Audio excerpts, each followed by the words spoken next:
দেখেন ভাই ব্রাদার, যে কোনো দেশের রাজার মূল শক্তি কি? রাজাকে কে রক্ষা করে? তার সেনাপতি রক্ষা করে।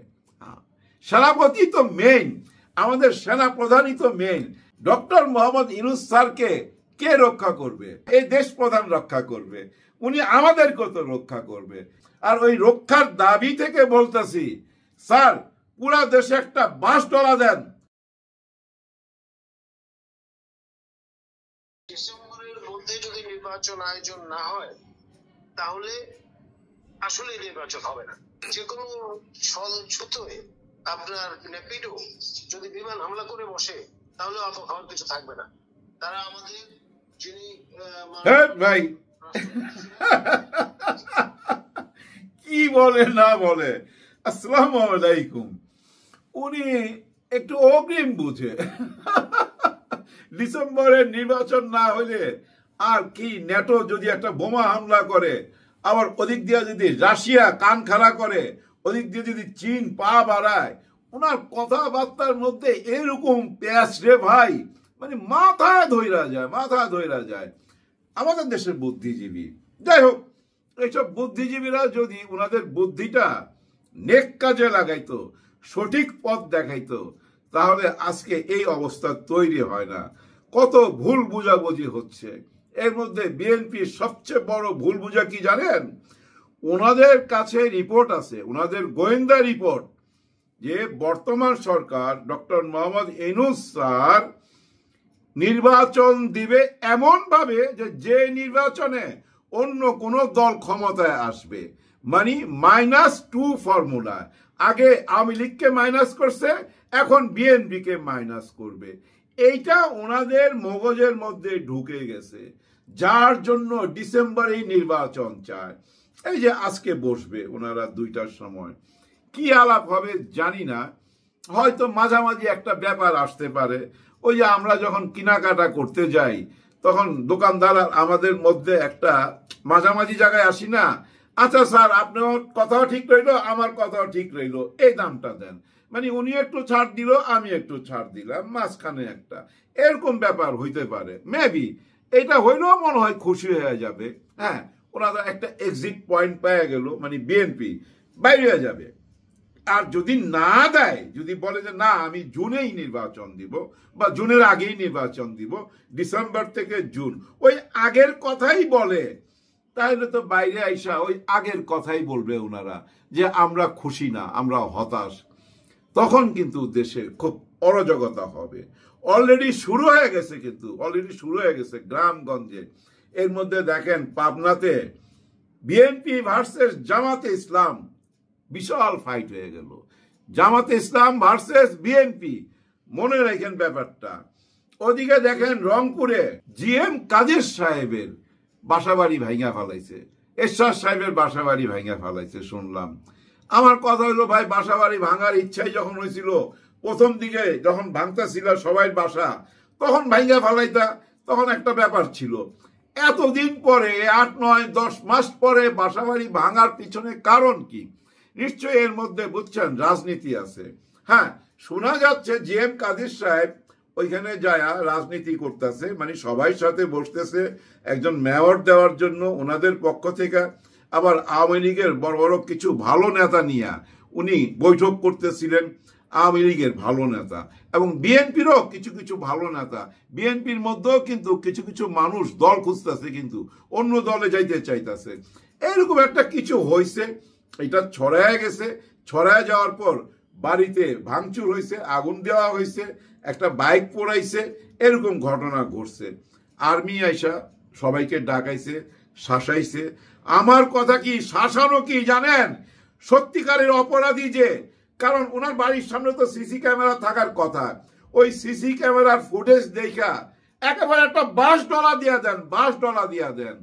দেখেন ভাই ব্রাদার, যে কোনো দেশের রাজার মূল শক্তি কি? রাজাকে কে রক্ষা করে? তার সেনাপতি রক্ষা করে। সেনাপতি তো মেইন, আমাদের সেনা প্রধানই তো মেইন। ডক্টর মোহাম্মদ ইউনূস স্যারকে কে রক্ষা করবে? এই দেশ প্রধান রক্ষা করবে, উনি আমাদেরকে তো রক্ষা করবে।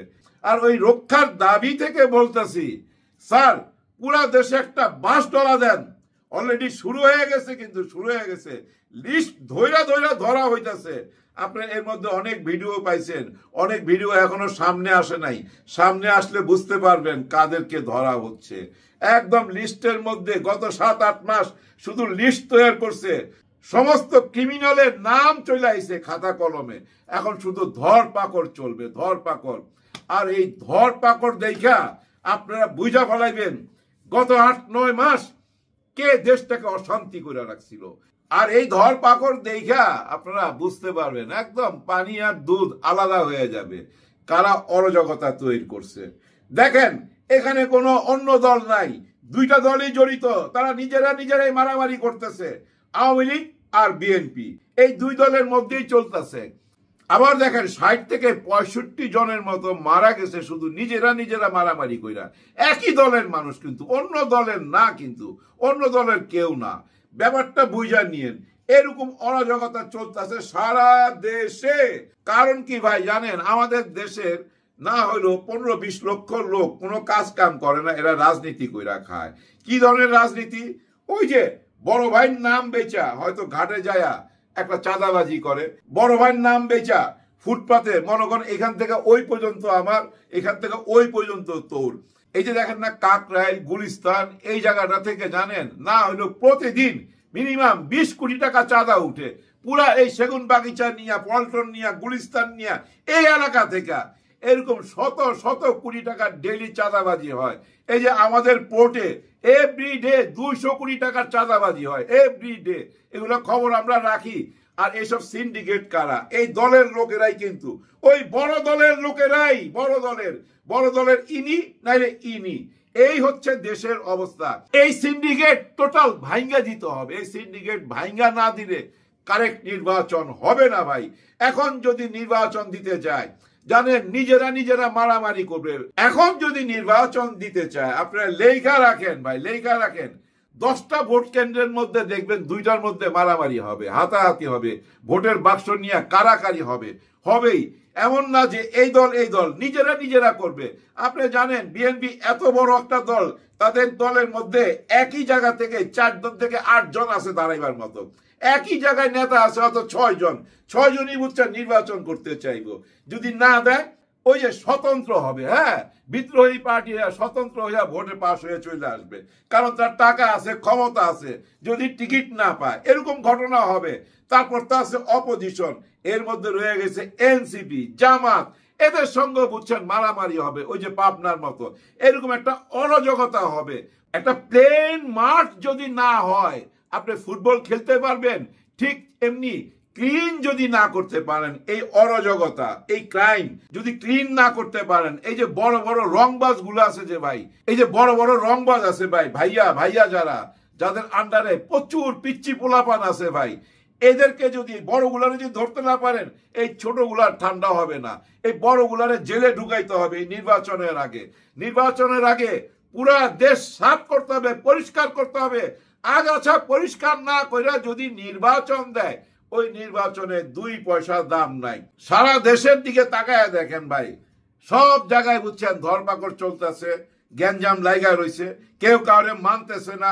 এই না মানার মধ্যে যদি নির্বাচন দেন, নির্বাচন কেউ মানবে না ভাই, কোনো নিয়ম কানুন মানবে না, অরাজকতা করবে, ভোট কেন্দ্রে ঢুকা যাবে, জোর করে ভোট বাক্স ছিনাই নিয়ে চলে যাবে, এইসব হবেই।